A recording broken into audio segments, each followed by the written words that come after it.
பரம்பரை அரமண ஜோசியர் பரம்பரை சேர்ந்தவன்.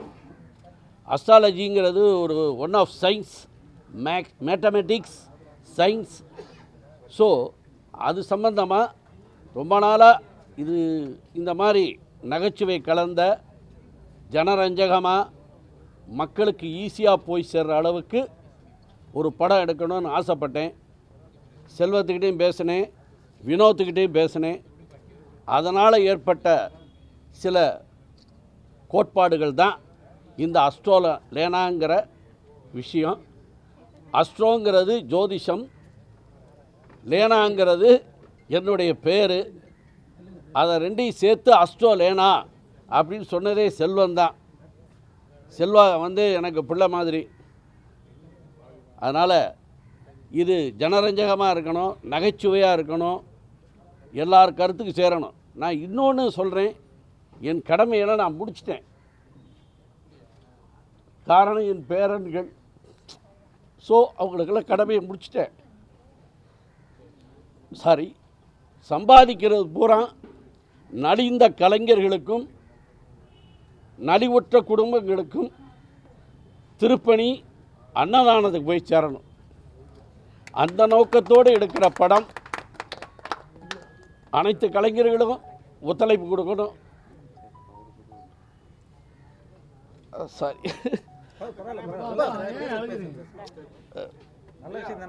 நல்ல விஷயம் தானே.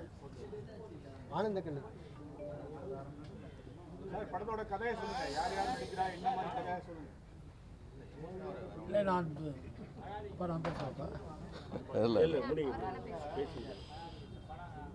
இந்த படத்தில் நடிக்கிறது முக்கியமாக பாவா பேரும் என் பேரும் ஒன்று. ஆமாம், அவர் நான் சீனியர் லக்ஷ்மணன், அவர் ஜூனியர் லக்ஷ்மணன். ஸோ அதனால் பாவா, நான், கஞ்சா கருப்பு ஏற்கனவே நான் திருப்பணி விஷயத்தில் எங்களுக்கு 2 பேருக்கும் அறிமுகம் இருக்குது. சிவகங்கை மாவட்டத்தில் திருப்பணி பண்ணாப்புல அதுக்கு என்னால் முடிஞ்சு செஞ்சேன். நான் கஞ்சா கருப்புக்கு எனக்கு அறிமுகம் இருக்குது. ஸோ இப்படி அடுத்தடுத்து பவர் சீனிவாசன் கடைசியில் பார்த்தா எனக்கு என் வீட்டுக்கு பக்கத்துலேயே இருக்கிறவராகவும் என் கிளாஸ்மேட்டாகவும் போயிட்டார். ஸோ பவர் ஸ்டார் சீனிவாசன் மற்றும் தெனாலி, ராஜாதி ராஜா, சின்ராஜு, ஐயா இல்லை இந்த அவர் இமாமான அண்ணாச்சி, இப்படி சக கலைஞரோடு சேர்ந்து இந்த படத்தை இது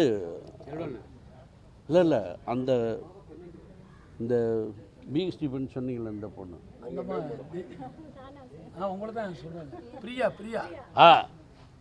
அப்பா ஜஸ்டின் மகதானே, பிரியாவா, பபிதா என்ற பிரியா, அவங்க இப்படி கலைஞர்களோடு சேர்ந்து உருவாக்கப்படக்கூடிய ஒரு திரைப்படம். இதுக்கு எல்லாருடைய கலைஞர்களுடைய ஒத்துழைப்பு வேணும். இந்த கதையோட கரு என்னன்னு கேட்டிங்கன்னா, ஒரு ஜோதிஷத்தில் வளர்ந்தவர்கள், ஒரு ஜோதிஷத்தில் பேச்சை கேட்காம தாழ்ந்தவர்கள், அகம்பாவத்தினால் கெட்டவர்கள், இவர்களை திருத்தி அமைக்கும் கதைதான் உட்கரு. உதாரணம், எம்ஜி ராமச்சந்திரன்கிற பேரை எம்ஜிஆர் அப்படின்னு சொன்னதுனால தான் ஓஹோன்னு வந்தார். ஸோ ஒன் ஆஃப் சயின்ஸ் அந்த ஆறுங்கிற லெட்டர்ஸு தூக்கி கொடுத்தது. அடுத்து ஜெயலலிதா, அந்த ஏ மட்டும் இருந்ததை டபுள் ஏ போட சொன்னதுனால தான் அந்த அம்மாவுக்கு கடைசி வரைக்கும் புகழ். அடுத்து டி ராஜேந்தர், இப்படி அந்த ஏ சவுண்டு. ஸோ அது நியூமராலஜி, அஸ்ட்ராலஜி, நியூமராலஜி எத்தனையோ இருந்தாலும், ஆனால் basically only astro, one of science. அதை உட்கருத்தாக வச்சு மக்கள்கிட்ட போய் சேரணும், மக்கள் அதை அனுபவிக்கணும். இப்படி ஒரு ஜனரஞ்சகமான படம் இது வரைக்கும் வரல அப்படிங்கிற மாதிரி பேர் எடுக்கணும்னு என்னுடைய ஆசையும் தெரிவித்து அனைத்து கலைஞருடைய ஒத்தாசையும் எனக்கு கிடைக்கணும்னு வேண்டிக்கிட்டு இன்றைக்கி தைப்பூச திருநாளில் முருகன் அருளால் எல்லா கலைஞர்களும் வளமாக இருக்கணும்னு நான் வாழ்த்தி விடைபெறுகிறேன். அடுத்து செல்வம் பேசுவார். அன்புமிக்க பத்திரிகையாளர்களே, சினிமாவுக்கு வயது இல்லைன்பாங்க. அந்த அடிப்படையில் இந்த ஐயாவோட வயது 72. இவர் யாருன்னு கேட்டிங்கன்னா சினிமாவுக்கு நெருக்கமானவர் தான். கே பாலச்சந்தர் இந்த குரூப்பில் அனந்த்னு கேள்விப்பட்டிருப்பேன். பெரிய ரைட்டர் அனந்தோட சிஷியன்தான் இவர். அதோடு இல்லாமல் வித்வான் வே லட்சுமணன், பெரிய ஜோதிடர். வித்வான் வே லட்சுமணன் யாருன்னு கேட்டிங்கன்னா எம்ஜிஆரை வச்சு அந்த நேரத்தில் படம் எடுத்த மிகப்பெரிய தயாரிப்பாளர். அவர் வந்து ஜோதிடத்தில் எம்ஜிஆருங்கிற பேரை மாற்றினதே அவர் தான். அவரோட சிஷியன்தான் இவர் வேறு யாரும் கிடையாது. மதுரையில் எப்படி லேனா தமிழ்வாணனுக்கு ஒரு தொப்பியும் கண்ணாடியும் போட்டோம்னா அவர் வீட்டுக்கு அட்ரஸ் போயிடும், அதே மாதிரி மதுரையை பொறுத்த மட்டுக்கும் ஆஸ்ட்ரோ லேனான்னு போட்டிங்கன்னா அவர் வீட்டுக்கோ அவர் ஆஃபீஸ்க்கோ கடுதாசி போய் சேர்ந்துடும். அந்தளவுக்கு ஜோதிடத்தில் நல்ல பேர் புகழ் வாங்கினவர். இவரோட ஆசை தன்னுடைய 72வது வயசில் அவரோட கட்டத்தை அவரே பார்த்துருக்காரு. சினிமாவில் தான் ஜொலிக்கணும்னு இருக்கிறனால சினிமாவை தேடி வந்தார். அவரே ஒரு நல்ல கதை சொன்னார். அதாவது ஜோதிடம் பார்க்க வரவங்க வெவ்வேறு கோணத்தில் வருவாங்க. அந்த மாதிரி ஒரு 6 குடும்பத்தை செலக்ட் பண்ணி அந்த 6 குடும்பத்துக்குள்ள பிரச்சனையில் சொல்யூஷன் சொல்கிறாரு, முடிவு சொல்கிறார். இந்த படத்தில் பார்த்தீங்கன்னா லண்டனில் படித்த ஒரு டாக்டர் தினகரன்னு, அதாவது வந்து சுகர் டாக்டரில் நம்பர் 1 டாக்டர். அவர் இந்த படத்தில் கதையின் நாயகனாக நடிக்கிறாரு. ஆனால் கதையோட மையக்கரு ஐயா தான். வித்வான் வே லட்சுமணன் மாதிரி ஐயாவும் தமிழ் சினிமாவில் ஒரு மிகப்பெரிய சாதனையாளராக வரணுங்கிறது தான் அவரோட நோக்கம். அதற்கான எண்ணங்களும் அவர் இருக்குது, அதற்கான செயல்களும் இருக்குது, அந்த எண்ணமும் இருக்குது. இந்த படத்தில் வரக்கூடிய லாபங்களில் அப்படியே சினிமா கலைஞர்களுக்கு தான் கொடுக்கணுங்கிற ஒரு மிகப்பெரிய உன்னதமான திட்டத்தோடு வந்திருக்காரு. இந்த மாதிரி சினிமாவுக்கு வரவங்கள நம்ம கண்டிப்பாக வரவேற்கணும். நலிந்த கலைஞர்கள் கிட்டத்தட்ட இன்றைக்கி எல்லாருமே நலிந்து தான் இருக்காங்க. அதனால் எல்லாருக்கும் பிரித்து தான் கொடுக்கணும். அந்த அடிப்படையில் பார்த்தீங்கன்னா மதுரை மண்ணுக்கு சொந்தக்காரருங்கிறனால வடிவேல் கூட இருக்கிற அத்தனை பேரையும் கூப்பிட்டு இந்த படத்தில் நடிக்க வச்சுருக்காரு. பாபா லட்சுமணன் எங்கள் ஊருக்காரு. இது சம்மந்தப்பட்ட எல்லாருமே மதுரைக்காரங்க. ஆக மொத்தத்தில் இந்த ஆஸ்ட்ரோ லேனா கிட்டத்தட்ட அமெரிக்காவில் இருக்க ஆஸ்ட்ரோ மாதிரி மிகப்பெரிய அளவில் விளங்கணுங்கிறது தான் எங்களோட உன்னதமான லட்சியம். அப்பாவோட வளர்ச்சிக்கு உறுதுணையாக இருக்கணும்னா இது கிட்டத்தட்ட ஒரே வாரத்தில் முடிவு பண்ணது தான். அதனால் இந்த படம் மிகச்சிறந்த படமாக வரும். எந்தவித மக்களுக்கு வந்து ரொம்ப ஜனரஞ்சமாக இருக்கும். ஜோசியங்கிறத எளிமையாக சொல்லியிருக்காரு. அது தேனை குழந்தைகளுக்கு கொடுக்குற மாதிரி சொல்லியிருக்காரு. படத்தை பாருங்கள், உங்களோட பதிவில் அன்றைக்கி பதிவு பண்ணுங்கள். இந்த படம் மாபெரும் வெற்றி படமாக அமையும். அனைத்து பத்திரிகை நண்பர்களுக்கு முதல் வணக்கம். ஒரு சின்ன படத்துக்கு இவ்வளோ பத்திரிகைக்காரங்களாம் வந்திருக்கிறது ரொம்ப சந்தோஷமாக இருக்குது. உங்களோட ஒத்துழைப்பும் உங்கள் விமர்சனாலும் தான் ஒரு படம் வெற்றி அடையும். ஆனந்த் ப்ரொடக்ஷன் ஆஸ்ட்ரோ லேனா படத்தில் நான் ஐயா கூட ஏற்கனவே ஒரு சின்னது நடிச்சிருக்கேன் யூடியூப்பில். அடுத்து ஐயா சொன்னார் கூடிய சீக்கிரம் படம் ஆரம்பிக்கின்றார். அதை பார்த்தா ஒரு வாரத்திலே ஆரம்பிச்சிட்டார். இதில் தென்னாலி, சின்ராசு, சிட்டிசன் மணி, ராஜா, சுமதி அக்கா எல்லா பேரும் நடிக்கிறாங்க. இந்த படம் மிகப்பெரிய வெற்றி அடைய உங்களுடைய ஆதரவு தேவை என்று விடைபெறுகிறேன். வணக்கம். வருகை தந்திருக்கும் ஊடக நண்பர்கள், ப்ரெஸ் மீடியா அனைவருக்கும் என்னுடைய மனமார்ந்த நன்றியை தெரிவிச்சுக்கிறேன். ஆஸ்ட்ரோ லேனா படம் இன்றைக்கி பூஜை. பாபா அண்ணன் தான் இன்றைக்கி திடீர்னு ஃபோன் பண்ணாங்க, எங்கடா இருக்கானாங்க, அந்த மாதிரி குன்றத்தூர் போகலான்னு சொல்லி ரெடி ஆகிட்ருக்கேன் நான். பூஜைக்கு வா, ஒரு படம் பூஜை அப்படின்னாரு. சரி ஓகே, முருகரை பார்க்குறத விட நமக்கு இங்கே ஒரு பூஜை கிடைக்கிது, அதனால் இங்கே பூஜைக்கு வரும்னு சொல்லி வந்திருக்கேன். வந்த செல்வண்ணன், பிஆர்ஓ செல்வண்ணன், அவர் ஏற்கனவே ஒரு படம் சீனின்னு ஒரு படம் பண்ணியிருக்காங்க. அவர் எனக்கு ரொம்ப மிகப்பெரிய உதவியெல்லாம் பண்ணியிருக்காரு. இங்கே வந்து பார்த்ததுக்கப்புறம் தான் செல்வண்ணன் இருக்கிறது எனக்கு மிகப்பெரிய மகிழ்ச்சி. இப்போ பேசும்போது தான் டைரக்டர் சொன்னாங்க, லட்சுமணன் சார் நலிந்த கலைஞர்களுக்கெல்லாம் உதவி பண்ணுங்கிறது. இப்போ நிறைய பேர் எல்லார் பார்வைக்கும் வந்திருக்கோம் நாங்கள். ஏன்னா நிறைய பட வாய்ப்புகள்லாம் இல்லாமல் இன்றைக்கி சீரியல் பக்கம் நாங்கள் வந்து போயிட்டுருக்கோம். படங்கள் மறுபடியும் இப்போ இந்த மாதிரி சின்ன படங்கள் தான் எங்களெல்லாம் கூப்பிட்டு வாய்ப்பு கொடுக்குறாங்க. அவங்களுக்கு எங்களோட விவேக் சார் குரூப்பு, வடிவேலண்ண குரூப்பு டீம் சார்பாக அவருக்கு என்னுடைய மனமார்ந்த நன்றியை தெரிவிச்சுக்கிறேன். ஆஸ்ட்ரோ லேனா ஜோசியத்தை நம்புறவங்களுக்கு அது மிகப்பெரிய ஒரு விஷயம். சில பேர் நம்பாமல் இருப்பாங்க, அது நமக்கு தேவையில்லை. ஆனால் அஸ்ட்ராலஜி இருக்குங்கிறத இந்த படத்தில் சொல்கிறேன்னு சொல்லியிருக்காரு. அப்படி சொன்னால் நம்பாதவங்களும் இதை பார்த்து தெரிஞ்சுக்கிறதுக்கு ஒரு வசதியாக இருக்கும். என்னுடைய வாழ்த்துக்கள். இந்த படம் சிறப்பாக வரணும். அவருடைய எண்ணங்கள் பலிக்கணும். அதை நீங்கள்லாம் படம் வரும்போது முடிஞ்ச வரைக்கும் மக்கள்கிட்ட சேர பாருங்கள். நன்றி, வணக்கம். பத்திரிகை நண்பர்கள் அனைவருக்கும் பணிவான வணக்கங்கள். பத்திரிக்கைங்கிறது மிகப்பெரியது. ஏன்னா ஒரு மனிதனுக்கு எப்படி முதுகெலும்போ அது மாதிரி தான் பத்திரிக்கை. உலகம் முழுவதும் போகிறது பத்திரிக்கை நிருபர்கள் தான். பத்திரிக்கை இல்லைன்னா எதுவுமே கிடையாது. ஒரு படம் இன்றைக்கி படம் பண்ணுறாங்கன்னா அந்த பத்திரிக்கை தான் வந்து எல்லாத்தையும் பெருசு பண்ணி அவங்க இந்த படத்தை ஃபோக்கஸ் பண்ணுறது அவங்க தான், அவங்க கையில் தான் இருக்குது. ஐயா வந்து ஹீரோ இந்த படத்தை நடிக்கிறோன்னு சொல்லும்போது லட்சுமணபாபு எனக்கு காலைல ஃபோன் பண்ணி உடனே வாங்கினார். எல்லாமே இப்போ நடித்த நண்பர்கள் எல்லாமே எங்கள் வடிவேலண்ணா குரூப்பு, விவேகானந்த குரூப்பு, எங்கள் அண்ணன் லட்சுமண பாபா தான் நாங்கள் கூட எப்போவுமே இருக்கிறவங்க. அவர் மனிதனை உள்ளவர். அவர் ஃபோன் பண்ணார், என்ன வந்துடுங்க இப்போ பூஜைக்குனார். உடனே நான் வந்துடுறேன். அவர் வேலையை போனேன், உடனே ஆரம்பினேன். இன்றைக்கி இந்த காலகட்டங்கள் வந்து படம் எடுத்து படம் ரிலீஸ் பண்ணி மிகப்பெரிய சேலஞ்சு. ஆனால் நீங்கள் ஹீரோ படம் நடிக்குங்கிறது மிகப்பெரிய சேலஞ்சு. இந்த படம் வந்து மிகப்பெரிய வெற்றி அடையணும்னு நான் வேண்டிக்கிறேன். இந்த படம் வந்து ஏன்னா அங்கே நடிக்கிற இது நம்ம அண்ணன் லட்சுமண பாபாவுக்கு சொல்லணும்னு அவசியம் கிடையாது. அவரெல்லாம் மேனேஜராக இருந்து மிகப்பெரிய சூப்பர் குட் ஆஃபீஸில் இருந்தவர். அவர் தான் எல்லாமே. நாங்கள் எல்லாம் ஃபோன் பண்ணால் உடனே வந்துடுவோம். அந்த மாதிரி சூழ்நிலையில் அண்ணன் உங்களை பாராட்டுறேன், ரொம்ப ரொம்ப பாராட்டுறேன். ரொம்ப சந்தோஷமான விஷயம். படத்தில் நடிக்கிற ஆர்டிஸ்ட் நாங்கள் எல்லாருமே எப்போவுமே ஒத்துழைப்பு. இப்போ எங்கள் அண்ணன் பாபான்னு சொல்லிட்டா போதும், ஓடி வந்துடுவோம் எங்கே இருந்தாலும்.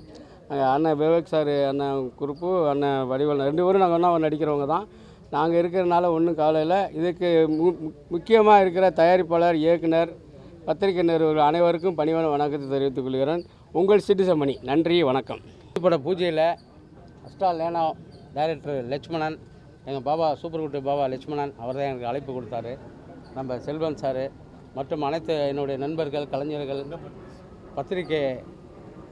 பத்திரிக்கை தான் அந்த உலகமே. இது எல்லாமே கொண்டு போகிறது. சின்ன படமாக இருக்கட்டும், பெரிய படமாக இருக்கட்டும், அது நல்ல கதை அம்சமாக உள்ள படங்களாக இருந்துச்சுன்னா அது வேறு லெவலில் பெரிய ஹிட் ஆகிடும். சிறிய படங்களுக்கும் அது நல்ல முக்கியத்துவம் கொடுத்து அதை வந்து நல்ல பிரபலமாக கொண்டு போகிறது பத்திரிக்கைங்க தான், அதாவது மீடியாக்கள் தான். உங்கள் அனைவருக்கும் நன்றி. ஜனனின் கலைஞன் விவேக் ஒரு காலத்தில் டாப்பில் மிகப்பெரிய டாப்பில் இருக்கும்போது அவர் கூட சிறிய வேடங்கள் அடித்து நிறைய படங்கள் எங்களுக்கு வாய்ப்பு கொடுத்தாரு. அது மட்டும் இல்லை, என்னுடைய பிள்ளைகள்லாம் வந்து அதாவது படிக்க வச்சார். அந்த அளவுக்கு நாங்கள் வளர்ந்தோம். இப்போ அவர் இல்லாத நேரத்தில் எங்களுக்கு பட வாய்ப்புகள்லாம் இல்லை. இந்த மாதிரி சிறிய படங்கள் தான் எங்களுக்கு வந்து எங்களை வந்து காப்பாற்று, எங்கள் குடும்பத்தை வந்து காப்பாற்று, எங்கள் பிள்ளைங்கள் படிப்புக்கு, எங்கள் அன்றாட தேவைக்கு எல்லாம் உதவியாக இருக்குது. இதில் எங்கள் கலைஞர்கள் எங்களுக்குள்ளேயே ஒருத்தருக்கு ஒருத்தரை நாங்கள் நடிக்கிற படங்கள்லாம் வந்து ஒருத்தருக்கு ஒருத்தர் பூஜையோ, படம் ஷூட்டிங்கோ, சீரியலோ, ஒரு ப்ரோக்ராமோ எங்களுக்குள்ளேயே வந்து நாங்களே பகிர்ந்து ஒருத்தர் நாங்கள் போகிற ஃபங்க்ஷனில் ஒரு படங்களாக இருக்கட்டும், ஷூட்டிங்காக இருக்கட்டும், எல்லாத்துக்குமே நாங்களே வந்து பகிர்ந்து எல்லாரையும் வந்து சேர்ந்து நாங்கள் பண்ணுறோம்.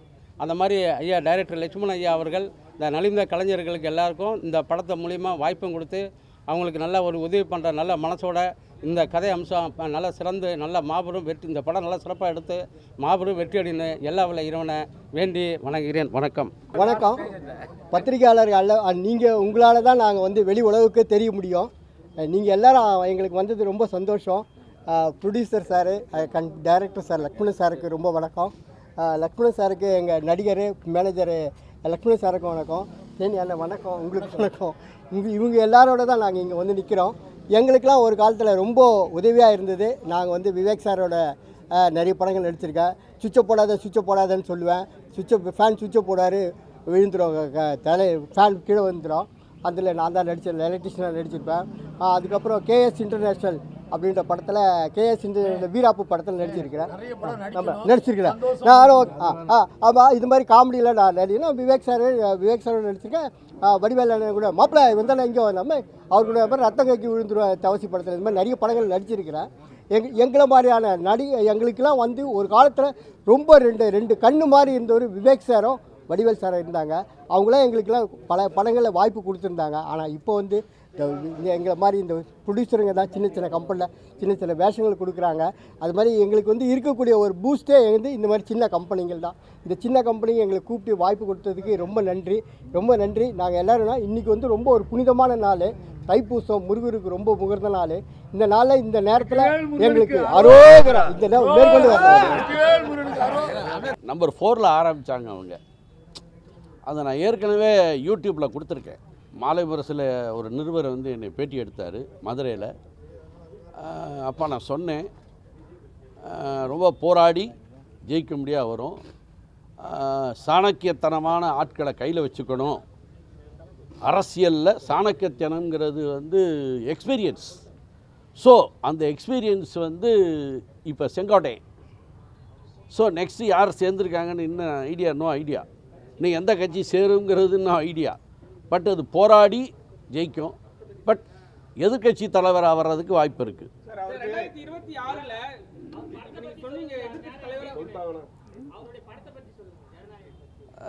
அதான் சொன்னேனே, ஜனநாயகங்கிறது அதிலே வந்துருச்சே. ஜனம் என்றால் மனிதர்கள், நாயகன்கிறது அதுதான். ஸோ ஜனநாயகன்கிறது மக்களுக்காக அப்படிங்கிறதான் அந்த டாப்பிக்கில் இருக்கும் படம். நீங்கள் இன்னும் படம் வரல, அது தனிக்கு இல்லை, வரும் கண்டிப்பாக வரும் சார். அவருக்கு தொடர்ந்து கரூர் சம்பவம், சிபிஐ, ஜனநாயகம் நிறைய பிரச்சனையாக இருக்குது. என்ன ராசி, என்ன காரணம்? அதாவது சொன்னேனே, அவங்க ஆரம்பித்தது நம்பர் 4. நான் அன்றைக்கே பார்த்துட்டேன். அது அதான் சொன்னேன். இப்போ நியூமராலஜியில் எம்ஜிஆர் அந்த 6 லெட்டர்ஸ் தூக்கி விட்டுச்சு. இப்போ சொன்னார்ல தம்பி செல்வம், அது மாதிரி தான். அதான் 4ஆம் இடத்துல ராகு இருந்து அந்த ராகுனுடைய அம்சத்தில் இவங்க கட்சி ஆரம்பித்ததுனால சில போராட்டங்களை சந்தித்து லாஸ்ட்டில் ஜெயிக்கிறது. இது எம்ஜி ராமச்சந்திரனுக்கு வந்தது. 1977 கட்சியை விட்டு நீக்கிறாங்க. அந்த 77 அவர் எவ்வளோ போராடி இருப்பார் தெரியுமா உங்களுக்கு?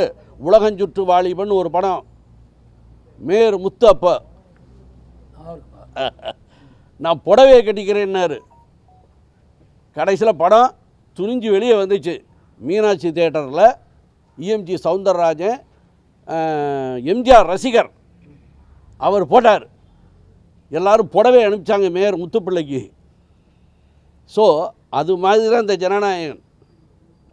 ஸோ போராடித்தான் வரணும் அப்படின்னு இருக்கு. அது தான் சொன்னேனே, எதிர்கட்சியாக வரலாமே தவிர சீட்டை சொல்ல முடியாது. தெரிஞ்சிச்சா? ஆனால் அதை சொன்னேனே, போராடி ஜெயிப்பான்னு தான் சொல்லியிருக்கேன். யார் கையில் இருக்குன்னு சொல்லியிருக்கேன். அரசியல் சாணக்கியனம் உள்ளவர்கள், அரசியல் சாணக்கியத்தனம் உள்ள கூட்டாளிகள், கூட்டு கட்சிகள் இருந்தால் வரலாம். ஒன்று. நெக்ஸ்ட்டு, இப்போ கூட்டாட்சி தான் அமையும்.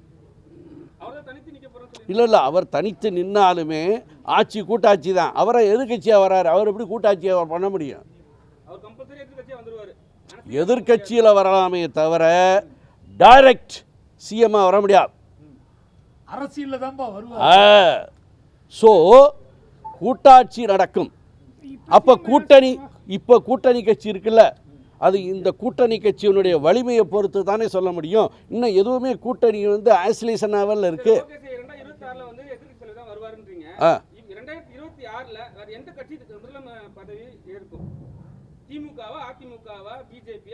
அதைத்தானே இப்போ சொன்னேன்.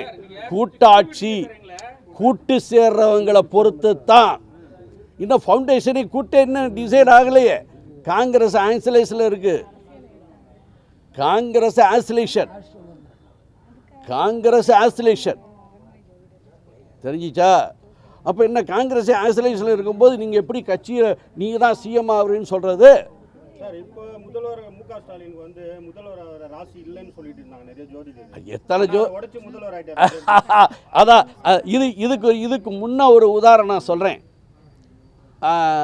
1981 to 85 நினைக்கிறேன். அப்போ பார்த்தசாரதின்னு ஒரு ஜோசியர் அப்போ தான் ராஜ் டிவியில் முதல்ல என்ட்ராகிறார். அப்போது நான் சொன்னேன், கலைஞர் வந்து முதல்வர் ஆவார், ஆனால் ஆயுசு கிடையாதுன்ட்டார். 7.5 சனி அப்போ அவருக்கு. கலைஞர் ரோஹி நட்சத்திரம், 7.5 சனியில் தான் அவர் பதவிக்கு வர்றார். அவர் என்ன சொன்னார்? இறந்துருவாருன்னார். நான் சொன்னேன், சொன்ன ஜோசியர் இறந்துருவார், அவர் இருப்பாருன்னே.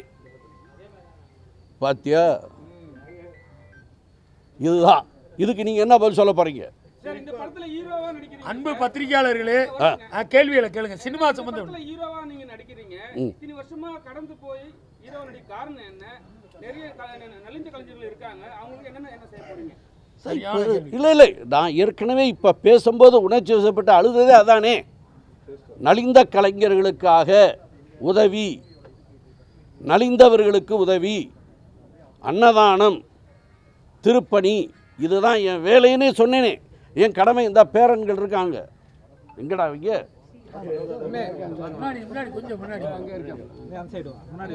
இந்த 2 பேரங்களுக்கும் ஃபங்க்ஷன் முடிச்சிட்டேன். ஸோ எனக்கு கடமை இல்லை. ஆஸ்தியா அந்தஸ்தா கொடுத்தாச்சு, கல்வியாகவும் கொடுத்தாச்சு. தெரிஞ்சிச்சா?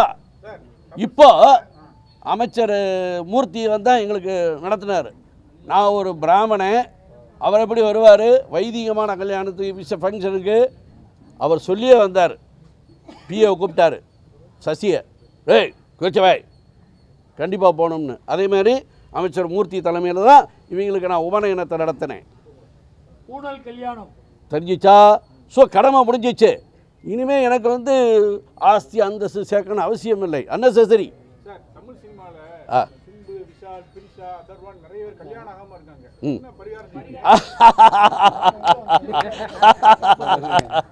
சரியான கேள்வி. அதை இப்போ யாரோ ஒரு கலைஞருக்கு சொன்னேன். இப்போ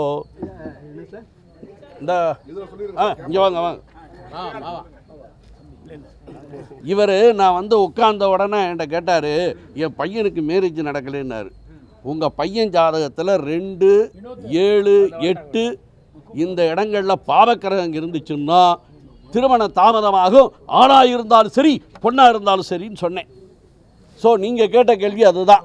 அவங்க ஜாதகத்தில் பார்த்தீங்கன்னு வச்சுக்க, அம்ச இலக்கணத்தில் கோளாறு. அதாவது எல்லா ஜோசியர்களும் என்ன தவறு செய்கிறார்கள்னா, ராசி கட்டத்தை வச்சு முடிச்சிடறாங்க.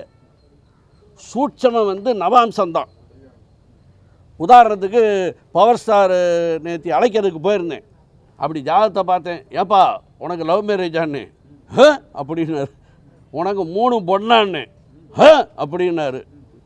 கடைசியில் கேட்டேன், உன் வீடை நான் பார்த்தேன்.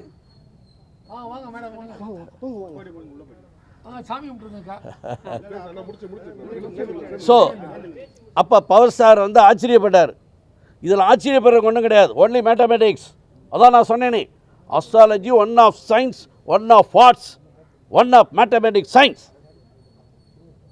இப்போ சொல்லுங்கள் உங்கள் கொஸ்டின். எனிவே, பரிகாரங்கிறது பார்த்தா தானே தெரியும். நாடியை பிடிக்காமல் பித்தமா சிலேத்துவமா இதான்னு சொல்ல முடியாத. துணை முதல்வர் உதயநிதி ஸ்டாலினோட அரசியல் அதான் சொன்னேன், அரசியல் என்பது கூட்டாட்சியாகத்தான் அமையும். 2026 எவ்வளோ துணை முதல்வர் அவர் அமைக்கிற கூட்டணி எவ்வளோ வலுவோ அதை வச்சு தான் நம்ம சொல்ல முடியும். இன்னும் கூட்டணி தம்பி ஜாதகம் பார்க்கலாம். படம் ஆரம்பிச்சிருக்காரு ஐயாவோட முதல்.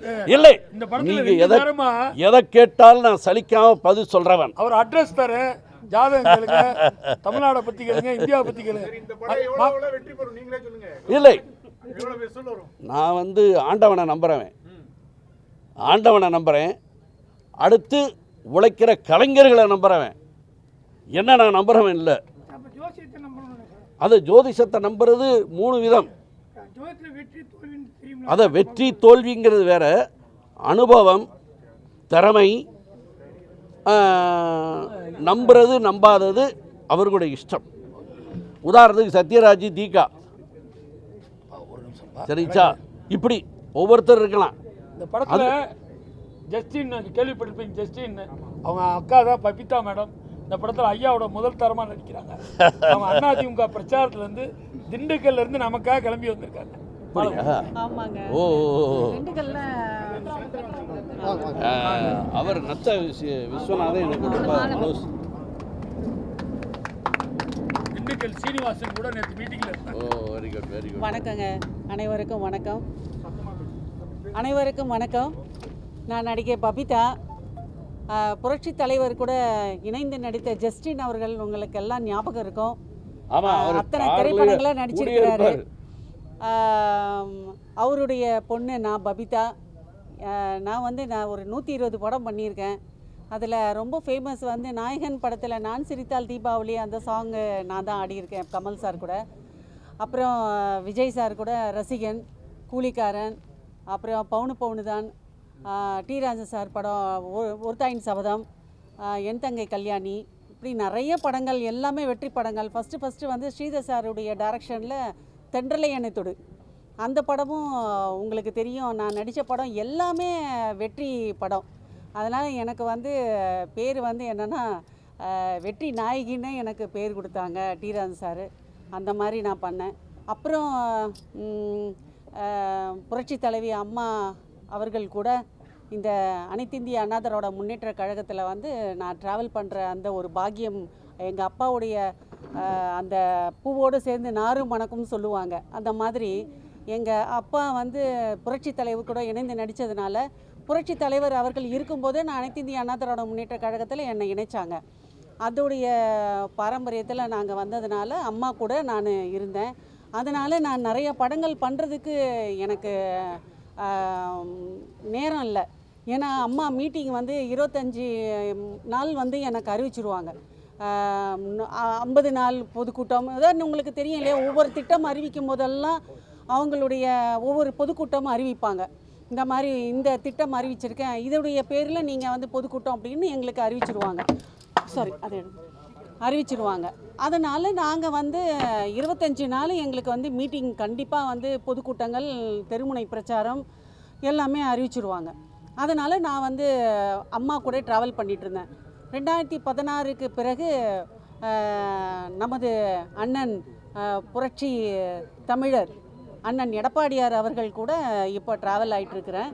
இன்ன வரைக்கும் நான் இப்போ தான் நேற்று திண்டுக்கல்லில் அண்ணன் முன்னாள் அமைச்சர் திண்டுக்கல் சீனிவாசன் அவர்கள் கூட நான் பொதுக்கூட்டம் நேற்று முடிஞ்சது. நைட்டு கிளம்பி இன்னைக்கு காலையில் தான் வந்தேன். அதை பற்றி வேணாமே, அவங்களுக்கும் ஆமாங்க. அதாவது புளியை பார்த்து பூனை சுட்டுச்சுன்ற மாதிரி ஒரு கதை இருக்குது. புரட்சி தலைவியை நாங்கள் இப்போ எல்லாரும் என்ன சொல்லுவோன்னா, சிங்கம் நடை போட்டு சிகரத்தில் ஏறி புகழின் உச்சியில் அமர்ந்திருக்கும் புரட்சி தலைவி அம்மா அவர்களை எதிர்கொள்ள எந்த கட்சியால் முடியாது, எந்த தலைவர்களால் முடியாது. ஏன்னா புரட்சி தலைவர் அவர்கள் தான் உயிரோடு இருக்கும்போது தன் சொத்துக்களை தமிழ்நாட்டு மக்களுக்கு எழுதி வைத்த ஒரே தலைவன் புரட்சி தலைவர் அவர்கள் மட்டும்தான். புரட்சி தலைவி அதே மாதிரி தன்னுடைய வாழ்க்கையை அர்ப்பணித்தாங்க. ஆனால் விஜய் நான் புரட்சி தலைவர் போல் இருக்கேன், புரட்சி தலைவி அம்மா போல் நான் வருவேன்னு சொன்னால், புரட்சி தலைவர் அவங்க வீட்டுக்கு நான் அவங்க சாப்பாடு எங்கள் அம்மா வயிற்றில் இருக்கும்போது புரட்சி தலைவருடைய சாப்பாடு சாப்பிட்டு தான் நான் வளர்ந்தவன். அதனால தான் இன்ன வரைக்கும் எந்தவித பதவியும் எந்தவித இதுவும் கேட்காம நான் அந்த ஒரு நன்றி உணர்ச்சியோடு நான் இன்ன வரைக்கும் நான் பயணிச்சிட்ருக்கேன் அனைத்து இந்திய அண்ணா திராவிட முன்னேற்ற கழகத்தில். புரட்சி தலைவர் வீட்டுக்கு போயாச்சுன்னா நான் வெஜிடேரியன் வெஜிடேரியனு வந்த உடனே சாப்பிட்டீங்களான்னு கேட்பாங்க. யாராக இருந்தாலும் சரி, யாராக இருந்தாலும், சாதாரண ஒரு ஏழை குடும்பத்தில் வந்தவங்களாலும் சரி, பெரிய பணக்காரவங்களாலும் சரி, அந்த பாகுபாடு கிடையாது. வந்த உடனே சாப்பிட்டீங்களா, சாப்பிட்லன்னா ஃபஸ்ட்டு போய் சாப்பிட்டுவாங்க, அதுக்கப்புறம் நம்ம பேசிக்கலான்னு சொல்லுவாங்க. அதே மாதிரி அவர் கொடுத்து கரம் சிவந்த புரட்சி தலைவர் என்ன பேர் எடுத்திருக்காங்க. அதே மாதிரி புரட்சி தலைவி அம்மா தனக்காக வாழாமல் மக்களுக்காக எவ்வளவோ திட்டங்கள், பெண்களுக்காக நிறைய திட்டங்கள்லாம் அறிவித்தாங்க, எல்லாம் பண்ணாங்க. இவங்கெல்லாம் ஒரு பெரிய சாதனை. ஆனால் விஜய் கூட தான் நான் பண்ணியிருக்கேன், சாங்லாம் பண்ணியிருக்கேன், அவங்க அப்பா கூட ட்ராவல் ஆகியிருக்கேன். அவங்க அப்பாவும் நல்ல ஃப்ரெண்டு. டைரக்டர் சார் எங்கள் அப்பா எல்லாமே நல்ல ஃப்ரெண்டு தான். ஆனால் விஜய் சார் இப்போ சொல்கிறது, நான் எம்ஜிஆர் போல் தலைவர் போல் அப்படின்னும் போது தன்னுடைய வீட்டுக்கு வந்த ஒரு சாதாரண ஒரு ஆளுக்கு ஒரு ஒரு ஒரு சின்ன கிளாஸில் தண்ணி கூட கொடுக்காதவங்க மக்களுக்கு என்ன பண்ணுவாங்க? என்னுடைய ஆதங்கம் அதுதான். நீங்கள் வீட்டில் அவர் புரட்சி தலைவர் நம்ம அண்ணன் விஜயகாந்த் அவர்களை கூட எடுத்துக்கலாம். வீட்டுக்கு வந்தவங்களுக்கு சாப்பாடு கொடுக்காம அனுப்புனது கிடையாது. அதே போல் புரட்சி தலைவரும் அந்த மாதிரி தான். அவர் நடிக்கிற காலத்திலேருந்து அவர் வந்து அரசியலுக்கு வர்றதுக்கு முன்னாடியிலேருந்து சாப்பாடு கொடுக்குற அந்த ஒரு பாகுபாடு, அந்த ஒரு பண்பு இருக்குது. ஆனால் இதே விஜய் வீட்டில் ஒரு சாதாரண ஒரு ஆள் இப்போ ஒரு ரசிகர்களை போனாங்கன்னா பார்க்க முடியுமா? முடியாது. புரட்சி தலைவரை பார்க்க முடியும். நான் ஆக்ட் பண்ணுறேன்னு சொல்லிட்டு போய் நான் வந்து ஆசீர்வாதம் வாங்க போகும்போது தலைவர் எங்களை கூப்பிட்டு, எங்கள் அப்பாவை ரொம்ப பிடிக்கும், ஏன்னா உண்மையாக நேர்மையாக வாழ்ந்ததுனால எங்கள் அப்பாவை ரொம்ப பிடிக்கும், கூப்பிட்டு உட்கார வச்சு தலைவர் உட்கார்ற அந்த டைனிங் டேபிளில் நானும் உட்காந்து, எங்கள் அப்பாவும் உட்காந்து, ஜானகி அம்மா அவங்களும் முதலமைச்சர், முன்னாள் முதலமைச்சர் அவர்கள், அவங்க பரிமாறி நாங்கள்லாம் சாப்பிட்ருக்கோம். அந்த ஒரு ரத்தம், அந்த ஒரு துடிப்பு, அந்த ஒரு நேர்மை, அந்த ஒரு பண்பு, அந்த ஒரு நாங்கள் எங்களெல்லாம் மதித்து அவங்க வந்து கூப்பிட்டு உட்காந்து சாப்பாடு கொடுக்கணுன்னு அவசியம் இல்லை. ஆனால் அங்கே எல்லாருக்குமே மதிப்புண்டு. ஒரு அதாவது மனிதர்களுக்கு வந்தவங்களுக்கெல்லாம் சாப்பாடு போட்டு அவங்கள பண்போடு பார்க்கக்கூடிய ஒரே தலைவர் நம்ம புரட்சி தலைவர். அவரை மாதிரிலாம் வரவே முடியாதுங்க, சத்தியமாக சொல்கிறேன்.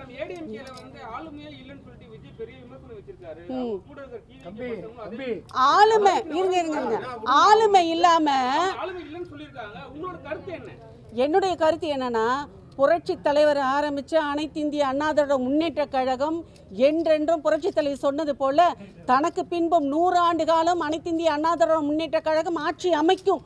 பாருங்க, இந்த வர்ற சட்டமன்ற தேர்தலில் கண்டிப்பாக ஆட்சி அமைக்கும். ஏன்னா நாங்கள்லாம் தேர்தல் பிரச்சாரம் தெருவாக நாங்கள் சுற்றி நாங்கள்லாம் உழைச்சிருக்கோம். நாங்கள் எத்தனை வருஷம் தெரியுமா? நான் வந்து கிட்டத்தட்ட ஒரு 30 வருஷமாக நான் வந்து அனைத்து இந்திய அண்ணா திராவிட முன்னேற்ற கழகத்தில் இருக்கேன். இதே திமுகவில் என்னை கூப்பிட்டாங்க, இன்னும் நிறைய கட்சிகளில் கூப்பிட்டாங்க, வாங்க நம்மளை இது பண்ணுங்கள், உங்களுக்கு ஒரு பதவி தரேன், உங்களுக்கு நல்ல பேமெண்ட் தரேன். எனக்கு எதுவுமே வேண்டாம். ஏன்னா இது என்னோடய சொந்த வீடு, அனைத்து இந்திய அண்ணா திராவிட முன்னேற்ற கழகம். அந்த சொந்த வீட்டை விட்டுட்டு நான் வாடகை வீட்டுக்கு போகிறதுக்கு எனக்கு விருப்பம் இல்லை. அதனால் இதில் நாங்கள் இருக்கோம். கண்டிப்பாக ஆளுமை இல்லைன்னு, புரட்சி தலைவரும் புரட்சி தலைவி அம்மா அவர்களுடைய இந்த 2 முகங்களையும் நாங்கள் வந்து என்றைக்குமே இந்த மக்கள் மறக்க மாட்டாங்க. அதாவது மண்ணை விட்டு மறைந்தாலும் மக்கள் மனதில் இன்னும் வாழ்ந்து கொண்டிருக்கும் 2 தலைவர்கள் இருக்கும் வரை, மனதில் இருக்கும் வரை கண்டிப்பாக இதெல்லாம் முடியாது.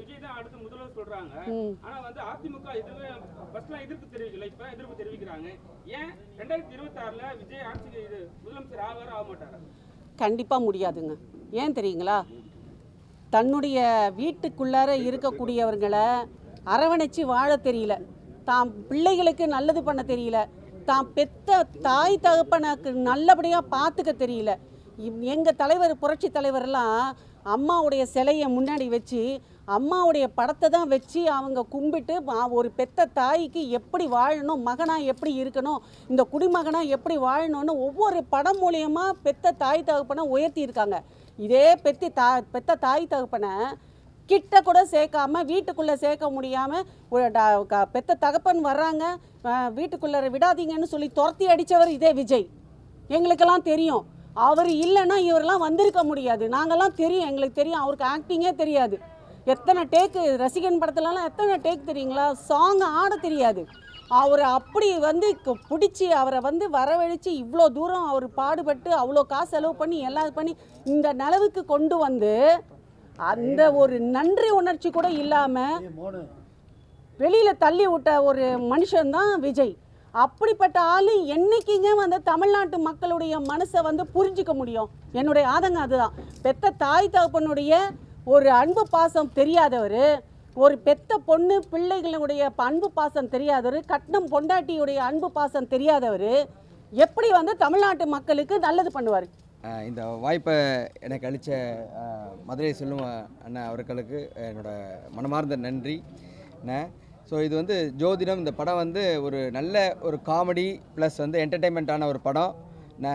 இதில் அது வெறும் காமெடி மட்டும் இல்லாமல் சில கருத்தும் மக்களுக்கு வந்து ஒரு விழிப்புணர்வும் நம்ம வந்து தரணும் அப்படிங்கிறது தான் எங்களோட ஆசை. ஸோ அதுக்கேற்ற மாதிரி தான் சிறப்பாக அமைச்சிருக்காங்க.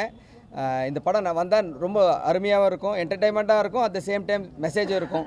ஸோ இந்த வாய்ப்பை அளித்ததுக்கு மிகவும் நன்றி. தொலைக்காட்சி ஊடகங்களுக்கும் இங்கு கலந்து கொண்ட அனைத்து கலைஞர்களுக்கும் அரசியல் சார்ந்தவர்களுக்கும் செல்வத்தினுடைய முயற்சியினால், வினோத்தோட முயற்சியினால் அவ்வளோ வந்ததுனால உங்கள் எல்லாருக்கும் பாபா லக்ஷ்மணன் எல்லாருக்கும் என்னுடைய அன்பான வணக்கத்தை தெரிஞ்சுக்கிறேன். உங்களுடைய ஒத்துழைப்பு எல்லோருக்கும் கிடைக்கணும், எல்லா நாட்களும் நல்லா இருக்கணும். வாழ்க வளமுடன்.